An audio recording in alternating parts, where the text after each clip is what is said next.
Maro tsika namana no manontany hoe aiza no azahoana trafika faran'izay mba moramora.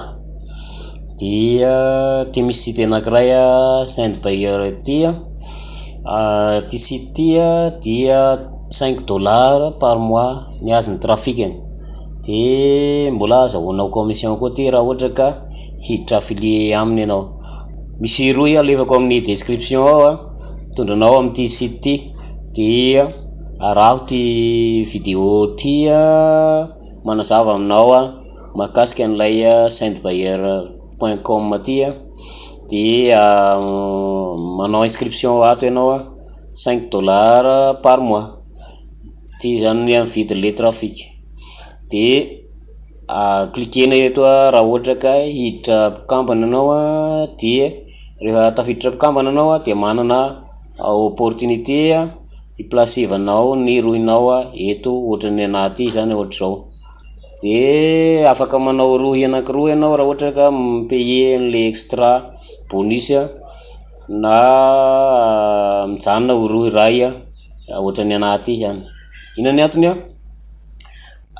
iaho zao manao promotion ny OLSP ato anatin'ity site ty.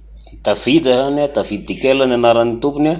Izy mandefa trafika ato anatin'ity site ty zany dia mahazo trafika rotateur zany le olona rehetrarehetra, zany hoe misy trafika mifandimby ao zany ho an'ny olona rehetrarehetra mpikambana ato anatiny ato zany. De izay no profitena azahoana bailleur zany hoe olona hividy any offre anao. De azonao atao miditra affilié koa, cliquena le affiliate ery ambony de tonga ato ianao.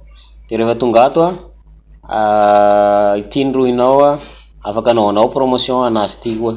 De ny ray volana voalohany idiranao amin'ity site ty ianao afaka mahazo commission, zany hoe afaka mahazo commission ambony be ianao $5 isan'iny satria 100% commission le izy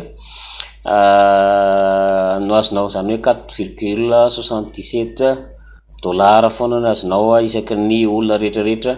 De manome swipe na post koa izy zay ataonao any amin'ny Facebook reny, afaka postenao any amin'ny Facebook any reny. Any misy message zany fanaovana post any amin'ny Facebook, remplacena fotsiny lay na ity fotsiny raisinao lay rohinao miaraka amin'ny Facebook na ataonao pseudonao ny eo amin'ny fara eo, mety ihany koa.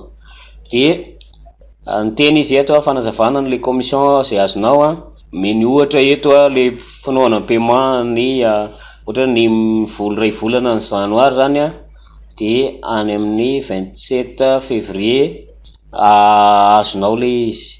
27 février zany no azonao ny commissionnao mandritra ny janoary ray manontolo. De ohatr'izay koa 27 mars ny commissionnao azonao mandritra febroary. Dia 27 isaky ny 27 foana zany ny paiement ohatr'izay hatrany isam-bolana zany ho an'ny volana teo aloha zany. De ny farany ambany dia $25 minimum ny fangatahana paiement aminazy ty. Dia afaka payena par crypto izy ty raha ohatra ka fa matetika maneno anazy le site ny Plizio ty no ampiasaina amin'izay fotoan'izay le wallet ny Plizio. Raha ohatra ka tonga de manao lié automatique amin'ny Plizio zany anazy ny paiement tonga de mandeha automatique. Zay zany raha ohatra ka mahalina anao zay trafika kely $5 mora be izy io $5 par mois zay eny fa na de ataoko hoe tsy mahazo commission anao de afaka manao partage ny rohinao amin'ny alalan'izy ty. Mino fa mety be rehetrarehetra zay. De azonao atao ihany koa manaparitaka anazy ty amin'ny soload na ny ataontsika hoe trafic payant. Marary soa amin'ny vidéo manaraka indray ilomadaolo tompoko.